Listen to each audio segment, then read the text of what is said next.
we won't know what the health impacts of today's exposures are for another 10, 20, 30 years, because diseases take time to manifest. Now, there's certain health impacts that we do see instantly, effectively instantly. So a great example of that is infertility and subfertility in men, particularly men who carry their phones in their pockets or use their laptops in their laps. Though that is a very well-studied area of the science, and it is one where you see the impact basically immediately. Hello, and welcome to the Art of Living Well podcast. I'm Stephanie May Potter, and I'm here with my co-host, Marnie Marmet.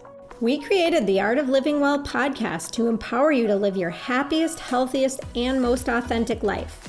Each week, we will bring you inspiring and motivating conversations covering health and wellness topics, including fitness, mindset, food, travel, product reviews, and strategies from a variety of experts, including our own bank of knowledge. We are excited to educate, motivate, and inspire you to change the way you perceive health and discover your art of living well. Get ready to feel inspired.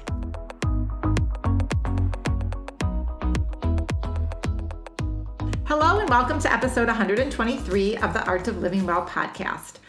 We are so excited to share that we've created a new podcast episode format that is going to start dropping monthly. We actually dropped our first one at the end of April, and it's called a Health Transformation Audit.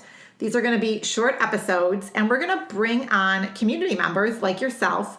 We'll bring you onto our show for a 15-minute health transformation audit where we will guide you to identify what's holding you back from your ideal health and wellness, and we'll help you analyze so that you can walk away with a tangible action step. We are so excited about these new episodes. As integrative health practitioners and holistic health coaches, we love doing this kind of work. So grab a cup of tea or a cup of coffee, get cozy, and check out our episode 121 to hear from Kim, our first community member on the show, and just listen to how in 15 minutes, in such a short period of time, she was able to get clarity on what was holding her back and walk away with a tangible action step that she was able to implement immediately. Even better, we would love to have you on. So click the link in our show notes or simply email us at theartoflivingwellpodcast@gmail.com and let us know that you'd like to sign up for your 15-minute health transformation audit today. We'd also love for you to head over to Apple Podcast if you enjoy this episode to please leave us a rating and review. Doing this takes just 2 minutes, and it really helps us reach more people so that others can benefit from the inspiring conversations and resources that we share with you each week. And if you're enjoying today's episode, we'd love for you to send it over to a family, a friend, or anyone who you think may benefit from this information. And of course, please share a screenshot and post it to social media. You can tag us at theartofliving_well. So now let's dive into today's conversation. Today's episode is talking about something that Marnie and I haven't discussed previously on this show, and it's really going to open your eyes to something that isn't widely discussed, but impacts nearly every single one of us, including our children. We are so excited to introduce R. Blank, who is an entrepreneur, technologist, and author. R is the CEO of Shield Your Body, whose mission is to make technology safer for people around the world.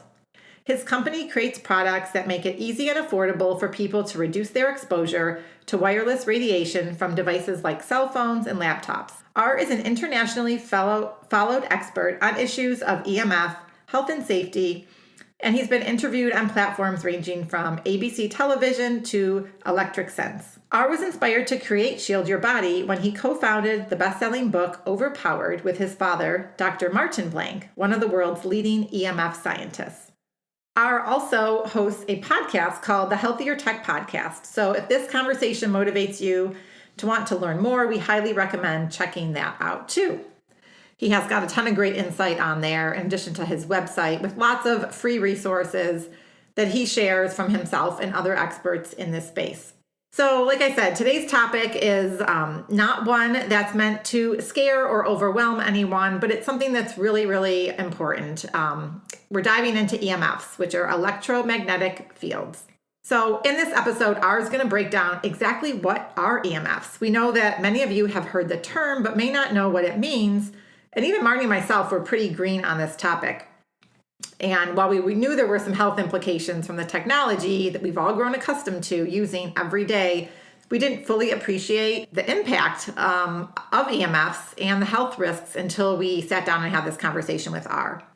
R is going to break it down and help you understand exactly what EMFs are. He's also going to talk about the known and scientifically proven health implications based on our exposure to EMFs, specifically cell phones and laptops. We also dive into 5G. And, the good thing is there are very simple, easy, and many of them free or relatively inexpensive ways to significantly reduce our exposure. Simply having your device, 6 feet away from you will significantly reduce that exposure and the harm that it could bring. I know Marnie and I have both taken small steps since we had this conversation with R to reduce our exposure and change habits and the reliance that we've had on so much technology. I am proud to say that I have not used my once loved AirPods for 3 weeks now. I've been using an old school version and I'm using speakerphone a lot more.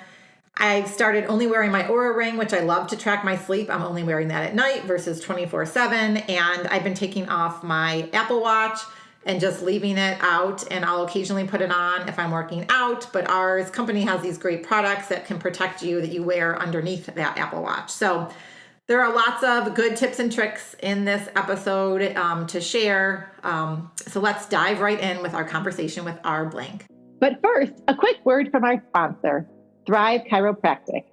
I was first introduced to Thrive Chiropractic over 5 years ago for kinesiology-based food sensitivity testing.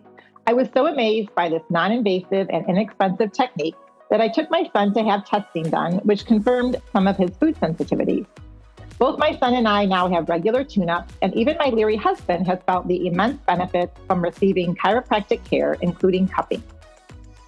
With over 25 years of clinical experience, the doctors at Thrive Chiropractic, located in Minnetonka, Minnesota, combine their passion for wellness with a strong expertise in effective treatment approaches. When you first come to Thrive Chiropractic, the doctors are focused on helping you feel better as soon as possible, and they recognize that one type of treatment or technique does not work for everyone. Your comprehensive exam, personal goals, and individual concerns help the doctors tailor your custom treatment plan for maximum results.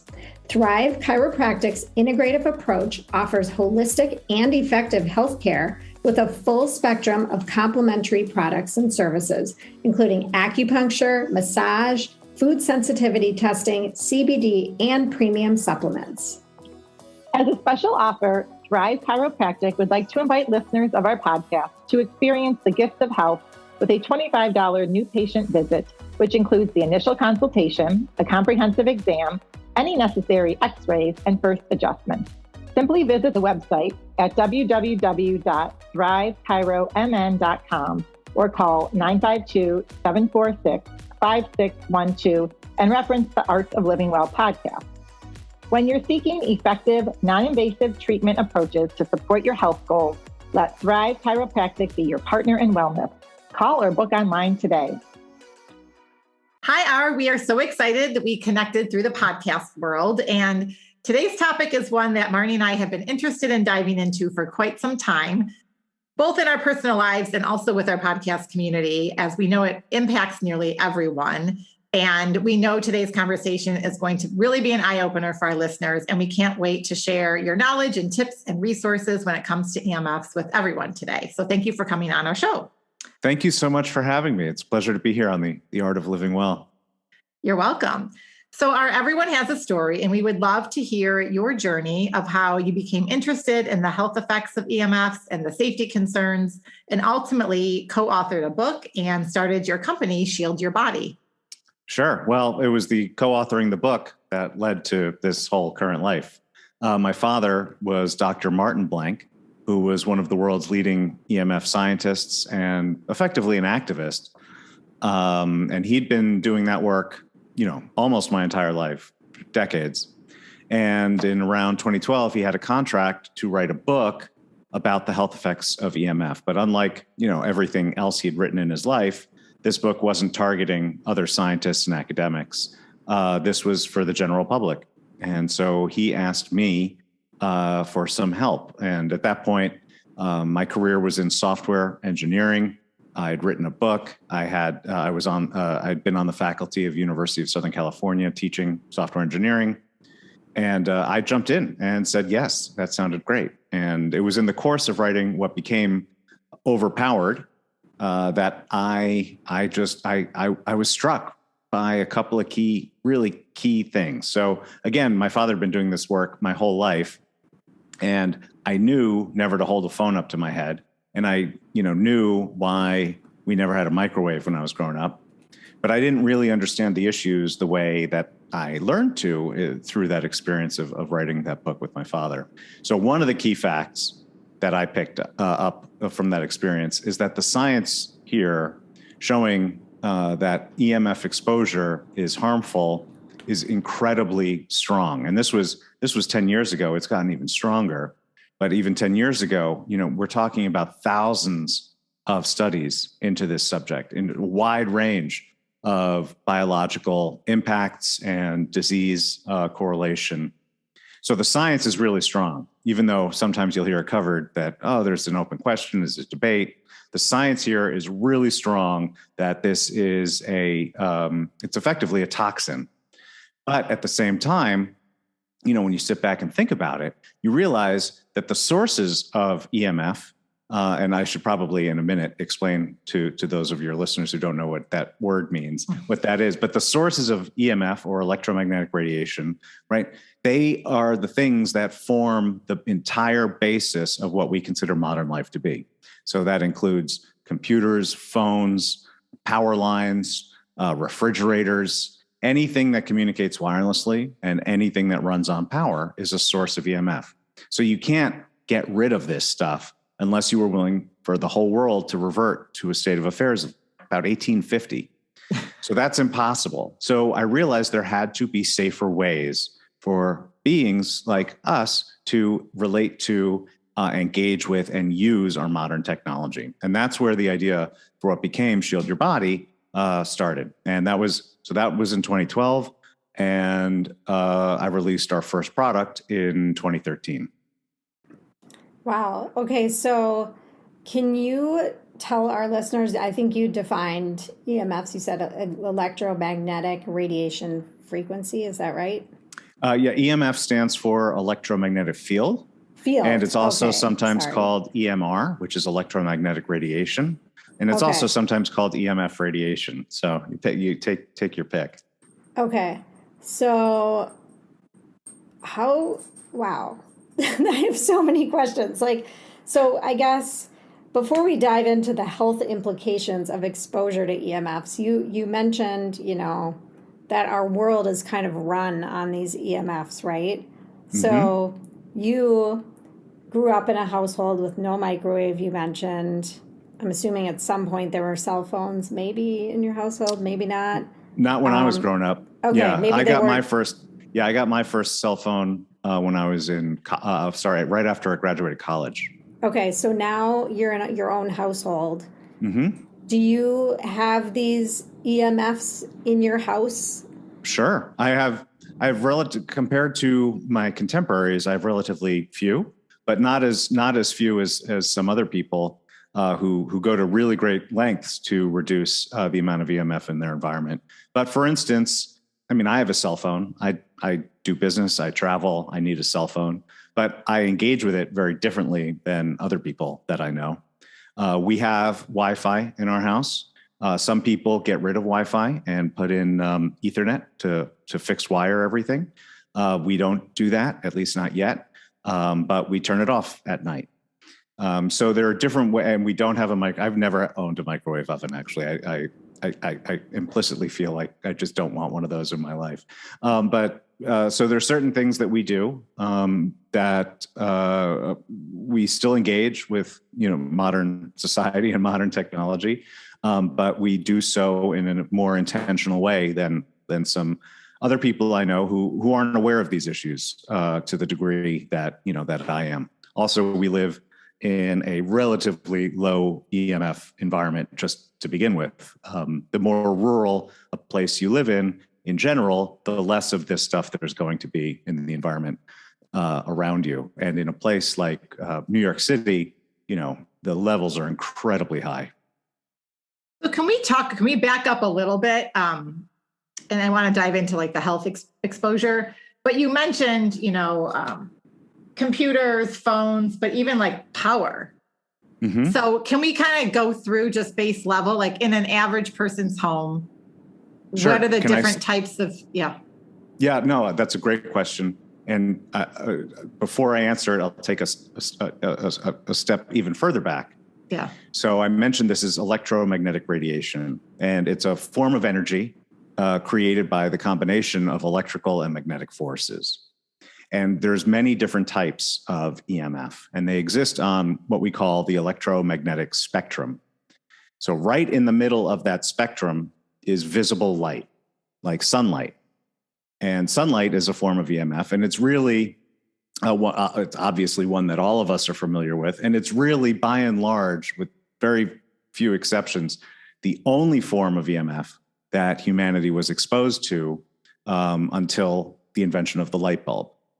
Now, there's certain forms of EMF with more energy than visible light. And we call those ionizing forms of EMF because they have so much energy, they can knock electrons loose from your cells. These are things like X-rays and gamma rays. And everyone knows there's absolutely zero debate whatsoever that those forms of EMF are incredibly harmful, even in very, very, very small doses. Right? So that's the ionizing forms. Now, there's also forms of EMF with less energy than visible light. And those are called non-ionizing because they don't have the same amount of energy. They can't knock electrons loose from your cells. And because they are non-ionizing, it was long thought that they were benign to human life, that they were safe. And these include things that we refer to like radio frequency and microwave. Those are two types, basically used interchangeably. There's a slight difference, but they're basically used interchangeably. And then there's even lower forms of non-ionizing, lower energy forms. And we call those extremely low frequency, or ELF. Can I interrupt you for a second? Yeah. So would that be like a walkie-talkie? So anything that communicates wirelessly is using radio frequency or microwave. Okay, go ahead. And no, that was a great question. So anything that communicates wirelessly uses RF or microwave. Again, those are basically interchangeable terms, but that's also the type of energy that your microwave oven uses to cook, right? Because that's where it gets its name. It's using microwaves to cook.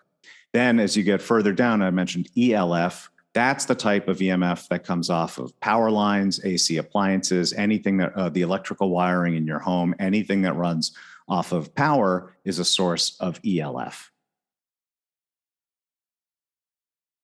Okay, that was really helpful. Trying to digest all of that. Yeah, I know. No. Take your time. So what are the health implications of all of this exposure? Well, to a certain extent, I can answer that question. To a certain extent, we won't know what the health impacts of today's exposures are for another 10, 20, 30 years because diseases take time to manifest. Now, there's certain health impacts that we do see effectively instantly. So a great example of that is infertility and subfertility in men, particularly men who carry their phones in their pockets or use their laptops in their laps. Though that is a very well-studied area of the science, and it is one where you see the impact basically immediately. At the same time, you see the impact of stopping those behaviors also immediately, right? Because men regenerate their sperm approximately every 24 hours. So if you take the phone out of the pocket or you stop using the laptop on the lap, you start to see regeneration in sperm count and motility almost immediately. But that's just one example, right? What we see, and we can talk through some of this, what we see is there's effectively some type of measurable biological impact in almost every system that is measured, right? So what am I talking about there? I'm talking about, obviously, a lot of people care about brain tumors. There is strong science linking cell phone use and other similar forms of EMF to increased rates of brain tumors, particularly on the side of the head where you tend to hold your phone. But it's not just cancers of the brain. There is a strong and growing science to other forms of cancer, including thyroid cancer, colorectal cancer, again, proximal to when people hold their phones in their pockets, and prostate cancer. But again, it's not even just cancers. So you can see it, for instance, in the rates of DNA damage, which is the type of damage that leads to cellular mutations, which can manifest as disease. You see it in impact in the endocrine system, for example, interfering with the production of melatonin, which then also contributes to poorer sleep, which then increases other issues, right? Because when you're not sleeping well, your health suffers in other ways, from the reduced ability for your body to heal itself to increases in rates of anxiety and depression. And it's not just in humans, right? You see impacts throughout the natural world. So you see it in bird migration. You see it in bee colony health and its suspected role in colony collapse disorder. You see it in dolphin migrations. Any creature that relies on EMF, because the Earth has its own magnetic field. It's a very, very low powered one, but that's how a compass works. But there's a whole set of creatures on this planet that evolved to use that magnetic field in order to navigate. And when you throw such high powered artificial forms of EMF into the equation, they lose that ability. And so you see impacts in dolphin populations, sea turtle populations, other types of marine and land life. So I have a question about that quickly. Sorry, Stephanie. So, you talk about holding the phone to your ear or holding the phone in your pocket. So what if I'm sitting at my desk and the phone is 3 feet away from me, but my Wi-Fi is on? Is that going to do as much damage as if the phone is in my pocket? How do you know? No, well, you know what so I mean? the answer to how you know, right, is they sell these meters. I don't sell them, but I do recommend several. And you can use these meters to see what your exposure is in any given circumstance. Now, there's certain things that you can do that will help, right? Because you can move further away from the Wi-Fi router or turn the Wi-Fi router off, and that your exposure is going to be cut by that. Same with not carrying your phone in your pocket, moving it 3 feet away from you. That's going to cut your exposure. But then there's also whole sets of exposures that you're not going to know about unless and until you start measuring. So for instance, there could be just some strange wiring configuration in your wall. And at one part of your living room sofa, the levels are much, much higher just than at the other end of the sofa because of some invisible contributing factor that you would have no idea about unless you learned you bought a good meter and learned how to test. So there's a lot of things that people can do that will cut their exposure. But there's also other exposures that you won't know about unless you go out and purchase a decent EMF meter and learn how to start testing with it. Now, to answer your question, I totally understand where that vibe is coming from, which is, if I move the phone away here, but the Wi-Fi is there, right? In general, the general approach is, adjust your relationship with the sources you know about. So that means regardless of the Wi-Fi, keep the phone further away. Right? Because the further away the phone is, the lower your exposure is going to be from that device. Same for the Wi-Fi router itself. The further away that thing is from where you and your loved ones spend their time, the lower the exposure is going to be. Because most people I know, even as much as I advocate, everyone should go out and get a good meter and learn how to test, I know most people aren't going to do that. So instead, what you should do is take these basic precautions, and we can get into what those are and how those work, but take these basic precautions to cut back on the exposures that in ways that you find to be comfortable and fit into your lifestyle. And we want to dive in. I know you have lots of great suggestions, but just backing up a little bit, what is an acceptable level of EMF exposure, if you will? I mean, you talked about, I like how you said, like, there's the artificial forms, in the more natural form because you're getting that from the sun, and that's how our body's evolved, and that's what our body is used to. And if you could sort of weight almost, which are there devices, or maybe it's where those devices are, that have higher levels of EMF? Yeah. So I'm going to have a good but likely unsatisfying answer to that question as well, because it's a really good question. The answer, and this is what my father would have said, and so I go around saying it too, there is no safe level, right? And it all depends on what you mean by safe, but there is absolutely no level that has been tested and proven to be inert, right? We are talking about just varying degrees of risk. But the flip side of that is there's no way to eliminate all of it, right? So the purpose in me saying that isn't to freak out all of your listeners and say, oh, the world is ended, it's hopeless, right? That's not the point.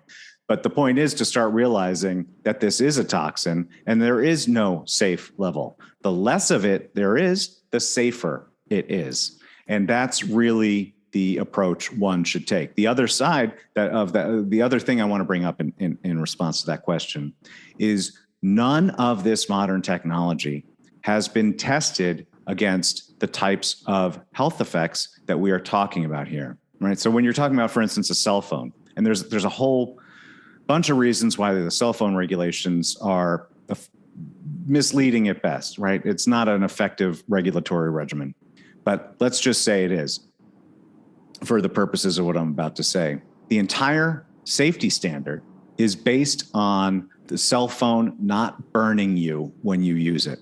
And that is not an exaggeration. That is literally what the safety standard is built, right? Because I said earlier, microwave ovens use the same type of radiation as a cell phone, but microwave ovens literally cook food, and your cell phone, unless there's something really wrong, is not cooking you. So the reason I bring that up here is because you can have EMF with enough power that it literally cooks your tissue. And that, everyone knows, is really harmful. There's absolutely no debate that once you get enough power of EMF that it heats tissue, that is harming you and your body and your health. And that is the standard by which all of these safety standards around the world are based. None are based on preventing increased risk of cancer, as one example, or increased risk of infertility, as another example. So the safety standards that exist are not designed to protect your health against any of the types of health effects that we were talking about earlier, or of the broader range that have been documented. Okay, I don't even want to ask this question because I'm scared to hear your answer, but I have an infrared sauna, which I love, and it was tested. It was like third-party tested, really low EMFs, but I'm definitely like heating up my tissue. Right. Well, that's a little bit of a different situation because, okay. And I am not an expert, by the way, on this, but I do know that there are, I'm not an expert on saunas or this particular subset of saunas, but I do know that there are a class of infrared saunas that are low EMF and that are advocated by other people in my community. So that's not the type of thing that I'm talking about here. Nice. Good. I'm glad I could give you one good answer. That's one thing maybe I'm doing okay. Yeah. If nothing else, you're sweating out toxins, right? So what about in terms of the devices themselves? Well, actually, I'm going to change gears for 1 second. I've heard a lot about 5G being like horrible. I remember like just reading all these articles, and then, it's like if you're one of those people saying that 5G is terrible, you're kind of like a outlier, and you believe in all these other things that maybe aren't mainstream. And then I've heard other people say, oh, it's fine, it's whatever, it's not that different from LTE or whatever, 3G. Do you have any thoughts on that? Yeah, I do. So just as a starting point, there is a lot of misinformation on 5G on both sides. But if you say that and their response is it's perfectly safe, it's no different than 4G, I can show you reams of science that says 4G is not safe. When 5G came out, Well, just as a starting point, so listeners understand what 5G is, the reason it's called 5G is because it is the 5th generation of cell phone network. So, and the first one, I believe it was in 1979. That was 1G, then 2G, I think added text messaging, and then 3G added mobile data. Then 4G made it faster, and now 5G is being deployed. And there was, and still is, a tremendous amount of misinformation about it. One of the reasons that people are so worried about it is because for the first time, 5G is deploying frequencies, remember, energy, types of energy of EMF that have never before been used in consumer applications, right? So there was not a big change in terms of the band of frequencies that were used between 3G and 4G, but there is a big change between 4G and 5G. And so you have all of these new frequencies that have never been used in consumer applications before. And again, because this is how wireless technology is deployed, they've never been tested for long-term health effects, right? So that gives people the opportunity to freak out and to make things up. I believe that you'll see that 5G, because it's operating on different frequencies, you will likely see different concentrations of disease and negative health outcomes, right? Because we've seen, while there's certain health impacts that seem to happen at every type of EMF, you see other ones that are really focused around different frequencies, right? So power lines, I'll give you an example, are very strongly linked to childhood leukemia, whereas that isn't so much the case with cell phones. But FM radio is very strongly linked to melanoma, again, not leukemia, and that's also different from cell phones. So you see certain diseases tend to concentrate around different frequencies. And I think you'll find over time that the same thing will happen with 5G. But of course, we won't know that for 10 years, maybe 20 years, because that's how long it takes for these types of diseases to manifest. And of course, by that point, not only will we be too late to undo that, we'll be on 6G or 7G, because these tend to happen every 10 years. So I don't freak out about 5G because it's new and different, because I think we can make some reasonable predictions about what we are going to see. The part of 5G that I do like for people to focus on and to understand a little bit is that the whole purpose, remember I went through that generations, like this is what 1G was for, this is what 2G was for. Now, 5G is being marketed to people as a way to get super fast internet on your mobile devices. But that's not why they built it. The reason they built it is because the number of devices that are connecting to these networks has grown so much and will continue to grow so much. And so I'm not talking just about cell phones. I'm talking about smart meters and smart cars. The data transfer requirements of a Tesla will blow your mind, right? And so the whole reason 5G was built was to enable a multiple order of magnitude expansion in the number of devices connecting to the network. And what that means, right, because each one of those devices is a source of EMF.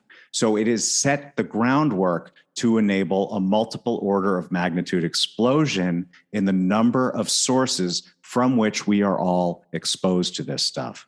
And that's the part about 5G that I think is the biggest threat to health, and that I wish more people would focus on, because it's really the number of sources in our lives. If we all we're contemporaries, right? Think back to what was in your home when you were growing up in terms of wireless communication. And now think of what's in your home right now, right? What 5G is set, and I didn't say it, but of course, the answer is what's in your home right now is crazy high compared to what was in your home when you were growing up. And what 5G is laying the groundwork for is in 5 years and in 10 years, the amount of EMF in your home and the number of sources of it is going to be much greater than it is even today. And today it is much greater than it was 10 years ago or 20 years ago. So that it really is about the number of sources in our lives. Wow. And so, I have questions just as parents. A lot of our listeners are parents, but before we dive into that, why isn't this being regulated? And you touched on it a little bit. And I know there's even like a warning somewhere on your phone. If you look for it, there's like some sort of warning that no one ever knows about or sees. But I remember back like when I got one of my first cell phones, this is going back now 20 years.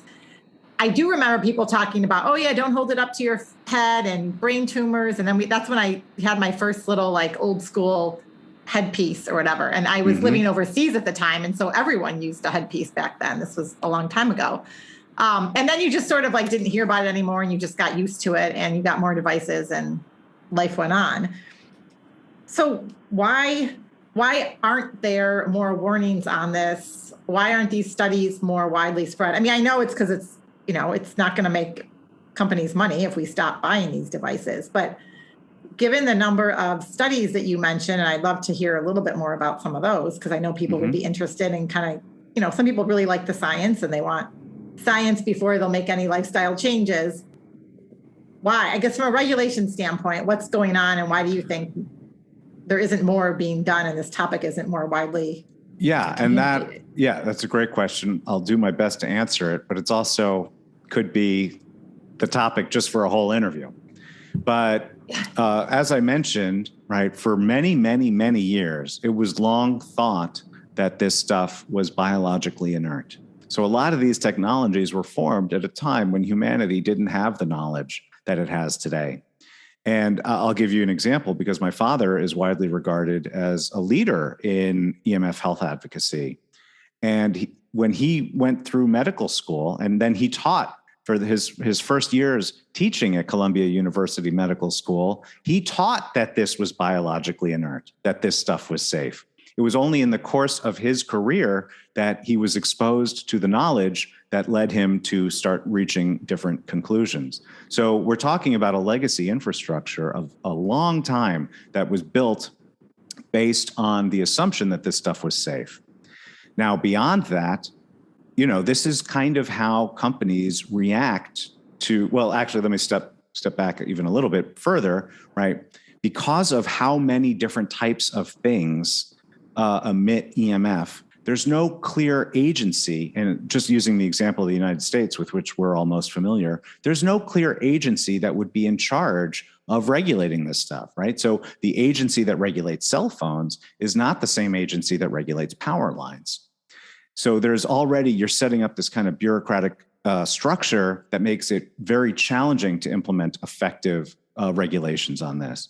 But then you go and step further, and the fact is that the agencies that could implement regulations are effectively controlled through a revolving door system by the industries that they purport to regulate. This is hardly unique to EMF and to cell phones. This is how government regulation works, and we see it very clearly time and time again. And I'll point people to the example, especially your younger listeners just may not fully appreciate how hard it was to get basic smoking regulations into play. Yeah.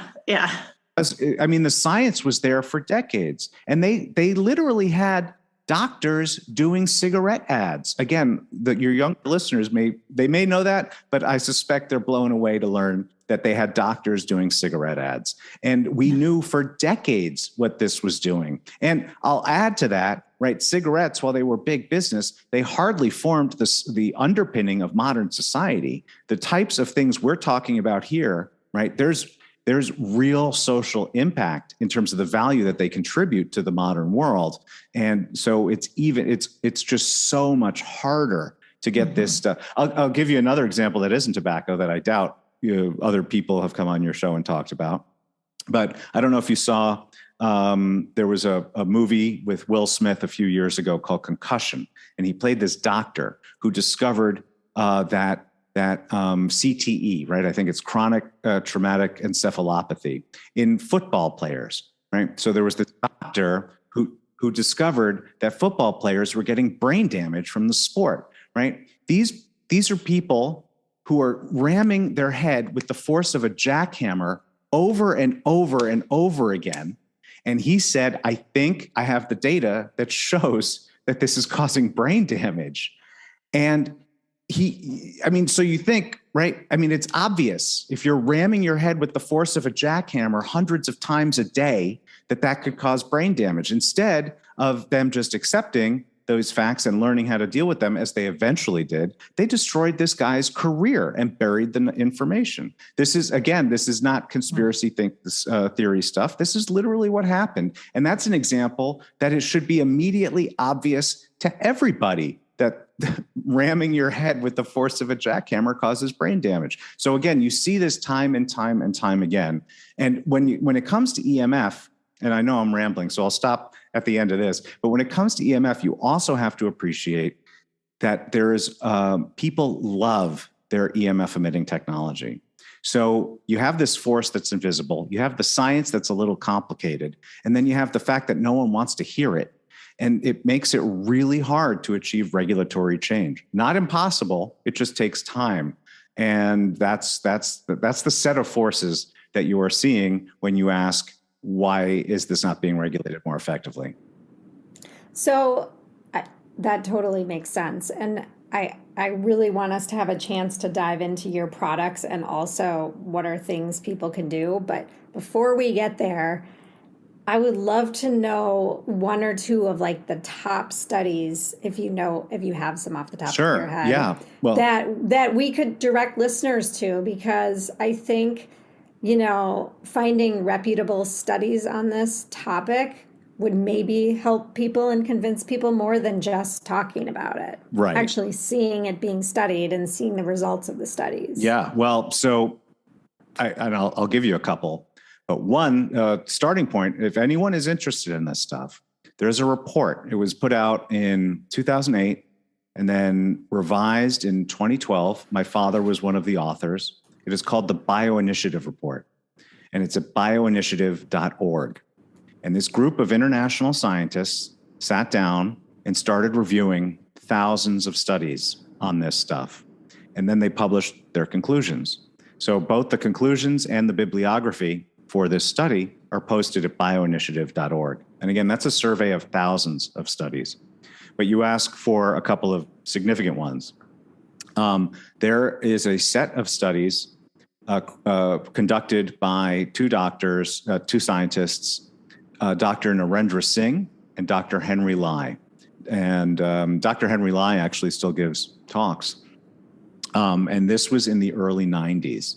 And they found that exposure to cordless phone radiation led to increases in what are called DNA strand breaks. So DNA is formed of two strands. And so when one strand breaks, let's start. When both strands break, that's called a double strand break. And the cell engages in a process effectively of suicide. It's called apoptosis. The cell kills itself. When one strand breaks, right, the other strand has all the mirror information. So the cell tries to replicate the broken strand. And that's a process through which mutations can occur. And that's how diseases can form. So what they both found, and this is across multiple studies, peer-reviewed, that have been replicated numerous times around the world by other scientific research groups. What they found is that exposure to cordless phone radiation, which is equivalent to cell phone radiation, led to a big increase in the rate of strand breaks. What was even more concerning in that study is that the increased rate of DNA damage persisted for hours after the initial exposure, right? So what you have there, that's not like me coming to you with a study that says cell phones cause cancer. I'll do that one next. But this is a key mechanism by which multiple types of diseases can manifest, right? Because every cell in our body, every cell in every living thing has DNA. And what they showed is that radio frequency EMF can destroy the basic building block of all life on Earth. And that is, again, Henry Lai and Narendra Singh. So that is a big one that we talk about in Overpowered. And I get the question you just asked me, I get a lot. And that's always the first study that I bring up. Second study is by a researcher in Europe called Leif Salford. And he's done a lot of work. But I'm going to talk here about a 2007 study. It was a very large study of cell phone use in Europe. And that study, it's like I say, it's a lot of research subjects. There's a lot of conclusions, but there's one that I just want to one of the multiple conclusions from that study that I'll just bring up for impact, which is for the people who spent 2,000 hours cumulatively on their cell phone, 10 years later, had a 640% increased risk of forming a malignant brain tumor on the side of their head where they held their phone. So that's a 6.4 times greater risk. And that it's only 2,000 hours. This was back in 2007. This was before the iPhone, right? We use our phones a lot more now. Now, fortunately, a lot of us use them for texting and so forth, and that you're not holding it up to the side of your head. But again, 2,000 cumulative hours of talking on your phone 10 years later led to a 640% increased risk of malignant brain tumor on the side of your head where you held your phone. But then can you get, if you're holding it in your hands, like, a wrist cancer or like, is it that wrist cancer proximity thing, or is it a yes, like yes, it is a proximity thing. So like if a man is holding it, you said fertility issues. There's another kind of cancer. I'm blanking on what it's called. Prostate? But no, not. Testicular? Anyway, okay. Yeah, testicular cancer. Like you hear about that in young people more often, right? So I don't know if that's attributed to cell phones or not, but I'm not aware. I mean, that doesn't mean it exists. There's a lot of science out there, and I am not a scientist, so I don't spend my time keeping up with every study. There are other people who do, right. But there may be science on testicular cancer rates. I do know, like I mentioned, prostate cancer and colorectal cancer rates are increasingly linked to cell phone proximity. But the answer to your question is yes, proximity makes a big difference. And the reason for that is because the power of your exposure so let me. The power of your exposure is it diminishes exponentially with distance. I apologize for stumbling on that sentence. I don't know exactly why I did, but it diminishes exponentially with distance. And so what that means is if your cell phone is 1 inch away from your body, and then you move it 2 inches away from your body, so you've doubled the distance, the power of your own exposure drops 75%, right? So distance is a huge factor when it comes to how much EMF you're being exposed to in real life. And so, yes, when you're holding your phone in your hand is getting a pretty good dose, but it's not your brain and it's not your gonads, where it's much further away from those important organs, right? So, and all things equal, I would much rather have higher exposure in my hand and lower exposure in my brain, because of the relative importance I assign to the value of my brain in my life. Right. Well, maybe this is a good time to talk a little bit about those practical ways. I know you have a lot of suggestions, and then also dive into the products that you have. Because, if we think about it, I'm just thinking about kids in general. Like they keep everything in their pockets. Their phones are so close to their bodies. And then I also want to talk about these AirPods. And some of the other products out there too. Yeah. Watches. Yes. Oh, the watches. Which I have taken off, and I have it sitting away from me on the desk, and Excellent. I put it on when I walk. Did you guys get the wristbands, by the way? Yes. We did. Okay. I used it. I did use it the other day. I put it on. I need to do that too. It's one of those things. It's a new habit. But I will say I did walk the last 2 times I walked. I just used one of these old school, I'm just holding up Excellent. the headphones that come with your phone. So I'm really trying to, do some of the things that I know you're going to share with our audience today. Yeah. So, and I want to emphasize, even though we will talk about my products in a little bit, EMF protection products should always be what I call a second line of defense. Your most effective ways of reducing your exposure are going to be the types of behavioral changes that I'm about to talk about. So it all comes down to what I call the 2 key rules of EMF protection. The first is minimize, and the second is maximize. So minimize is about minimizing the number the number of sources of EMF in your life. And again, I take this approach. I am not a purist. I'm not an ideologue. I deal with regular consumers all day long. I take the approach that there are these ways that you can do this without negatively impacting your quality of life or your ability to enjoy modern technology. So what do I mean by minimize? Well, I mean, first off, don't buy every piece of smart tech that comes out just because it sounds cool. An example I give for this is smart refrigerators, right? I've yet to ever talk to anybody who can give me a compelling use case for why they need their refrigerator to be smart. Your refrigerator, by the way, is already a big source of EMF just because of the amount of power it takes to run this thing. You don't also need it to be a source of radio frequency or microwave. But then that's an example of just sit back and think, do I really need this source of EMF in my life? Does it add any value to my life that my refrigerator is smart? And the answer a lot of times is no. And so skip buying new pieces of smart tech just because they're there and just because they're being marketed to you. But another way of minimizing, I said earlier, right, turning off your Wi-Fi at night. That you're using Wi-Fi all day. That's great. Use it as much as you want, but then turn it off when you're not using it, because you're not using it, right? You're not going to sacrifice your ability to watch Netflix or whatever you're doing. And if you don't do this, you're getting exposed all night long when you're not getting any benefit out of that exposure. Can I ask you a question about that? Yes. How does one do that?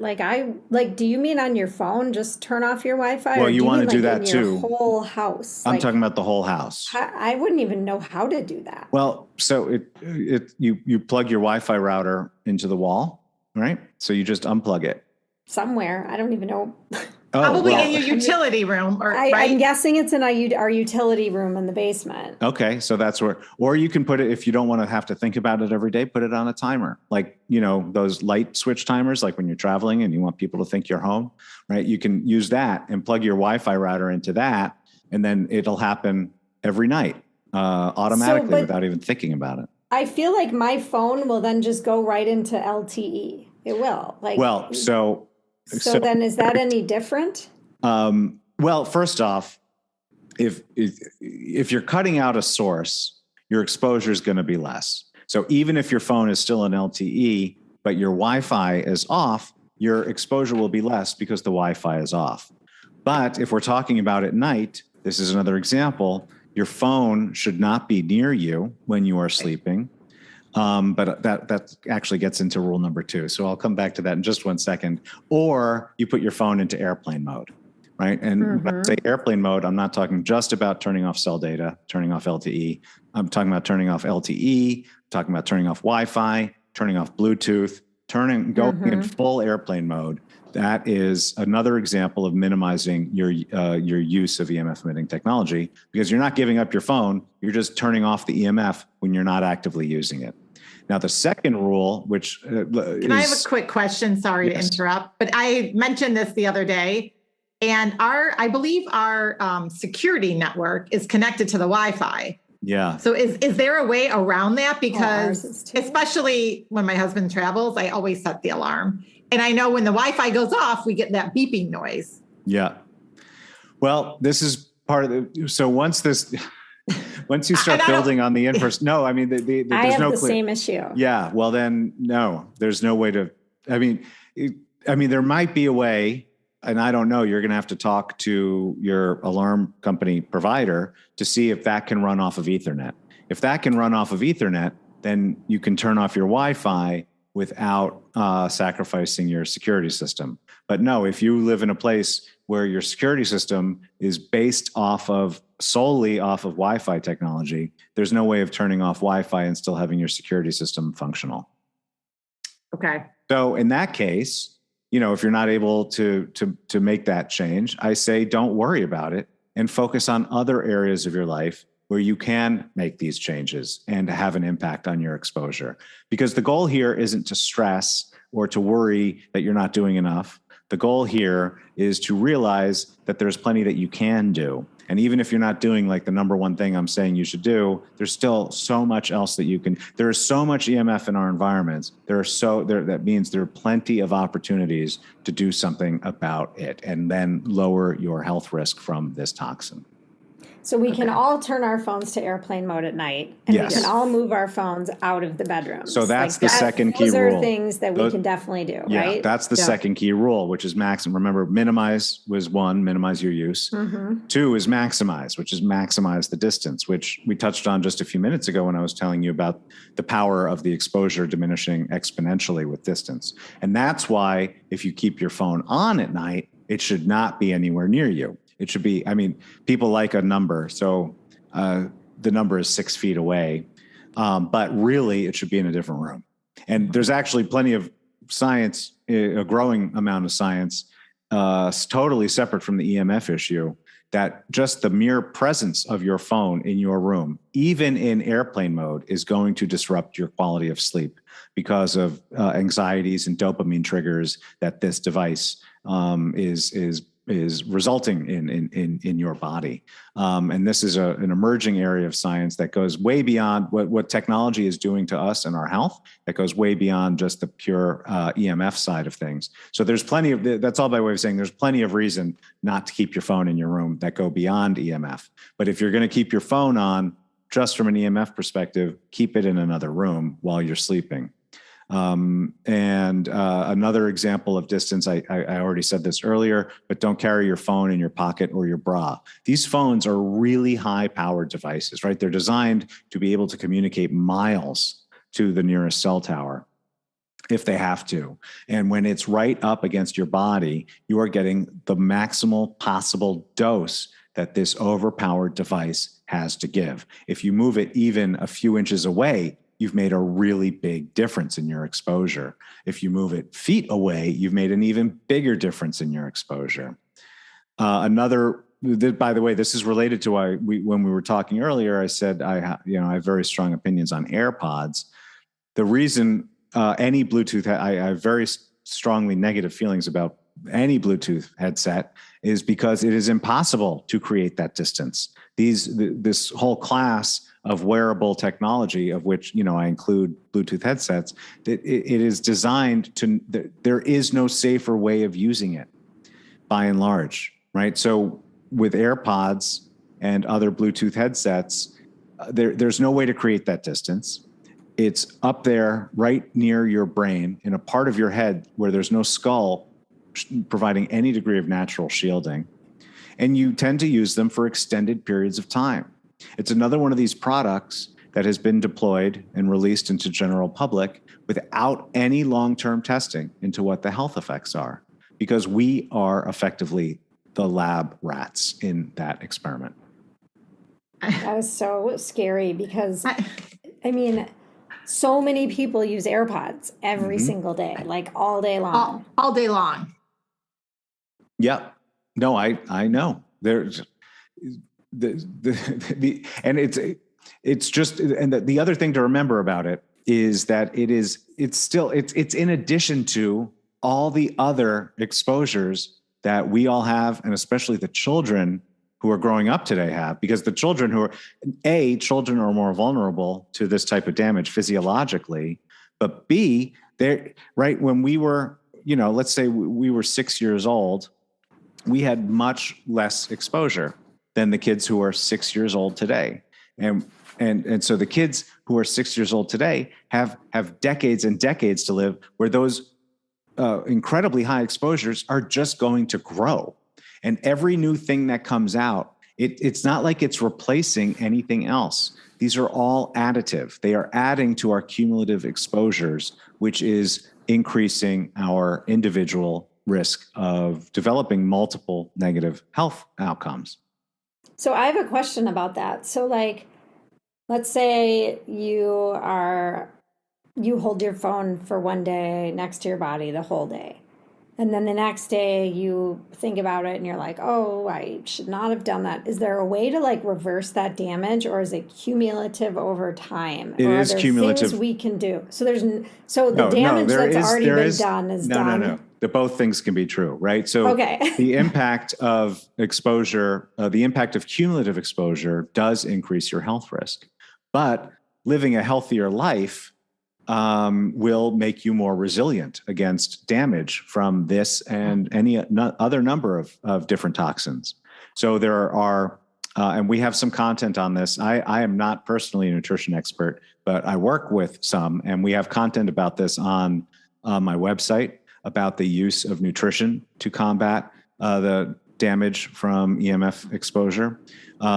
We have information on my website about the use of grounding, that is walking barefoot on the earth, to help undo some of the damage from EMF exposure. And of course, just exercise helps you become more resilient, again, to any number of different toxins, EMF included. So yes, lifestyle decisions will certainly impact how well your body recovers and recuperates from exposure to any damaging force, EMF included.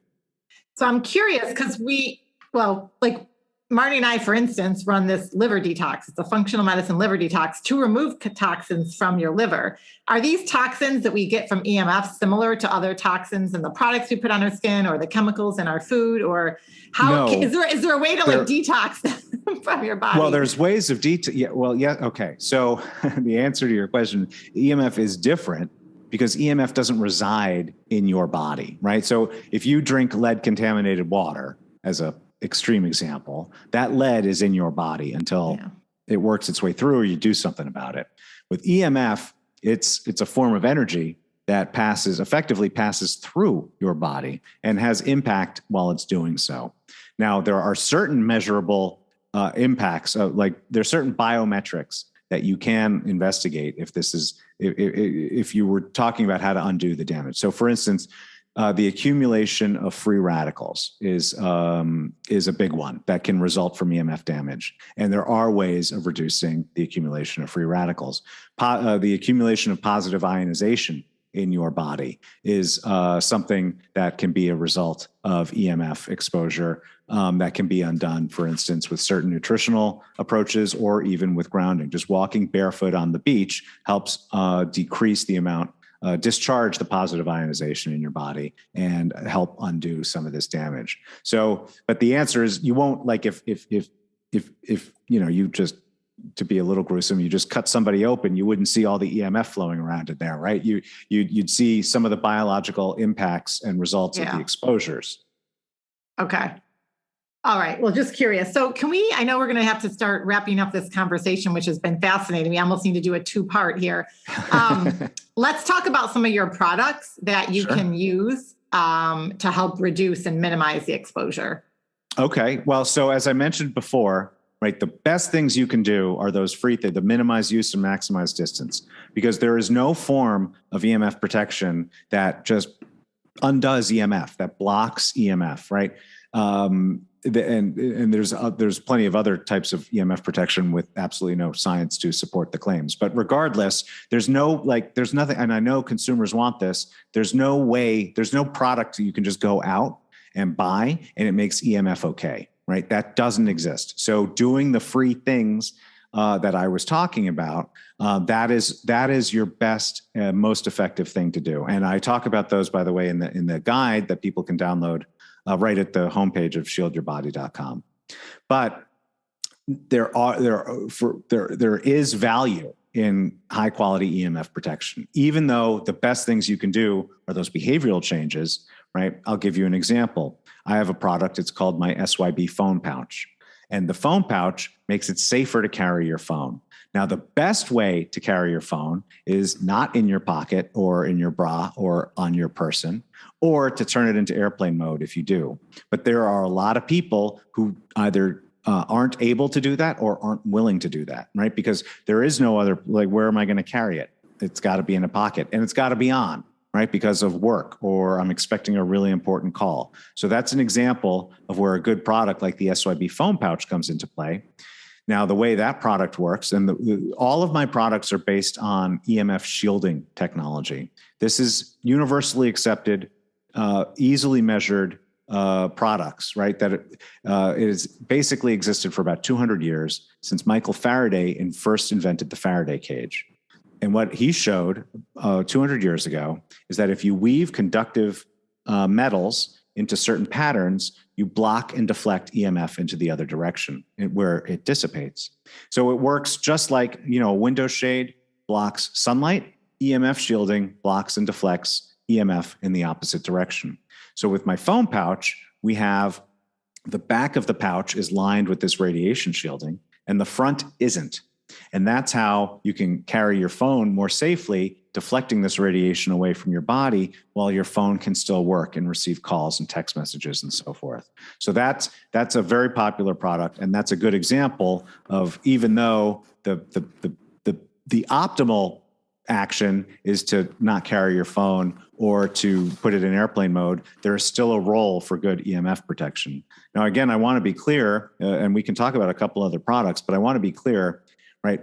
If your listeners just go out and Google EMF protection, they're going to find a lot of things. And I don't mean just like people that I consider to be competitors of mine. I mean like a lot of different things, like crystals and stickers that make things perfect and harmonizers and things, right? And I have this whole lesson available for people on our YouTube channel, but the whole thing is how to evaluate product claims from that purport to be EMF protection, because there's a lot of stuff out there that has no science to support it or has pseudoscience to support it.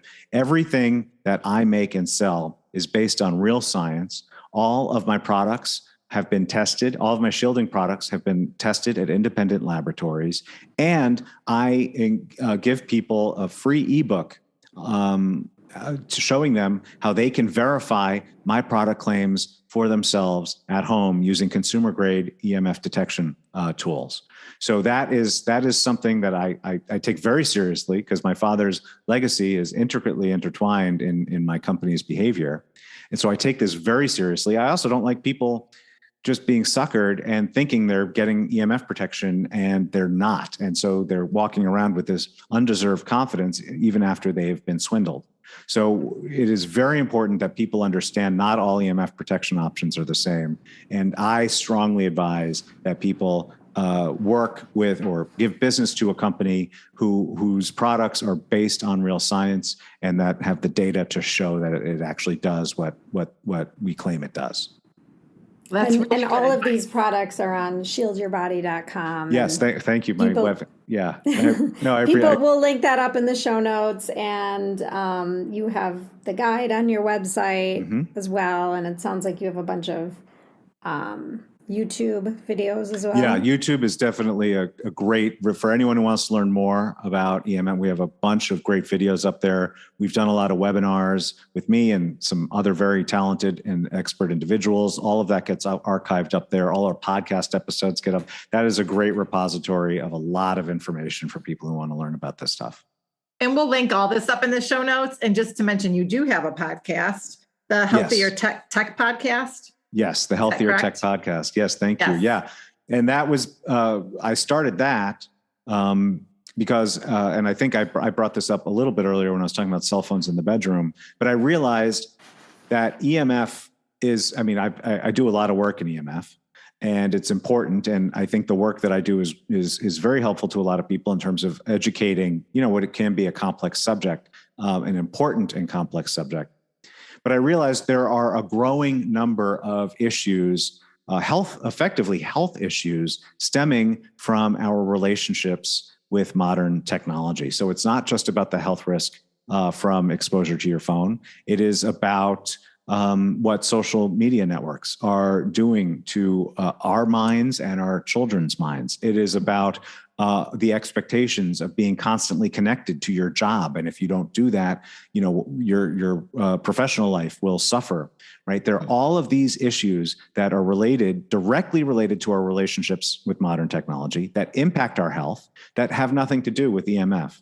And I wanted to create the podcast so that we had this forum in order to have these discussions with experts who can help educate us on these things. So one example in the most recent season, we had on a member of the European Parliament who is leading the charge for what is known as the right to disconnect, which already exists in a couple of countries, but he is working hard to pass it as the law in the entire European Union, which gives people the right to not have to answer their phone when they leave work.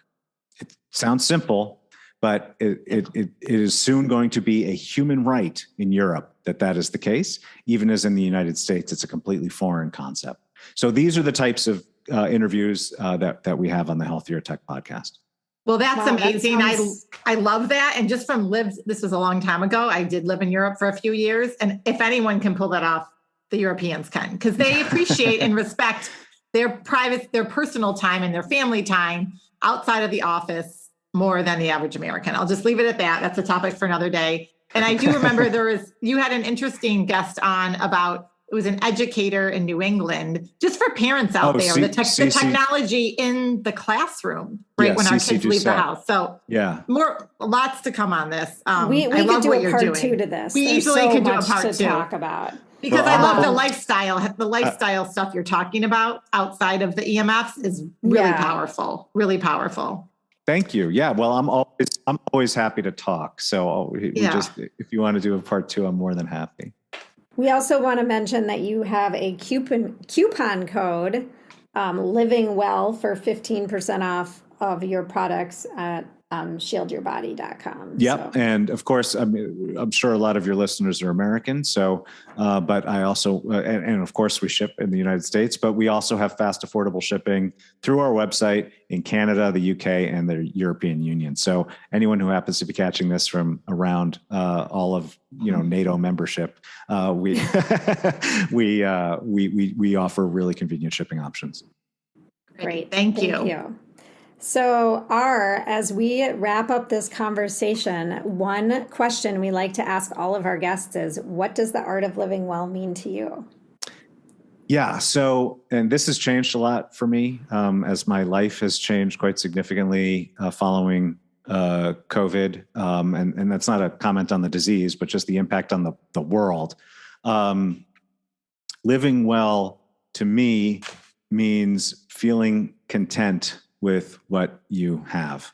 And that is, I told you I wasn't going to give you a long answer to that one, but that is the most truthful answer that I can think of at this moment, because at this moment I have a greater degree of contentment than I believe I have ever had. And what it does to my entire outlook on life and business and just getting to meet people like you, that is what I believe living well is. That's beautiful. Awesome. And I love so simple too. So right? simple. We all want to just be content with what we have. I love it.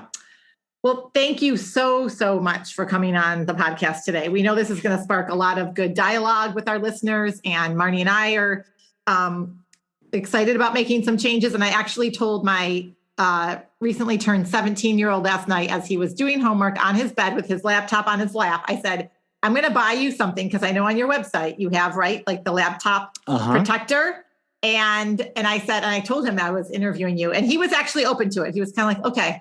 So that's the next purchase I'm making. So excellent. Thank you for all you're doing. Thank you both so much. This has been really great. I really enjoyed it. Good. Such an important topic. So thank you for sharing your information with our listeners. All right. Have a great day, R. You too. Bye. Bye. Bye-bye. Thank you so much for listening to the Art of Living Well podcast. We are so grateful that you joined us today. If you enjoyed this episode, please share it with a friend or anyone else you think may benefit from this information. We'd love for you to subscribe to our podcast, leave us a review, and tag the Art of Living Well podcast on social media. If you want more inspiration in between episodes, you can find us on social media at theartofliving_well on Instagram and Facebook, where we will share snippets from our daily lives and our journey to living well.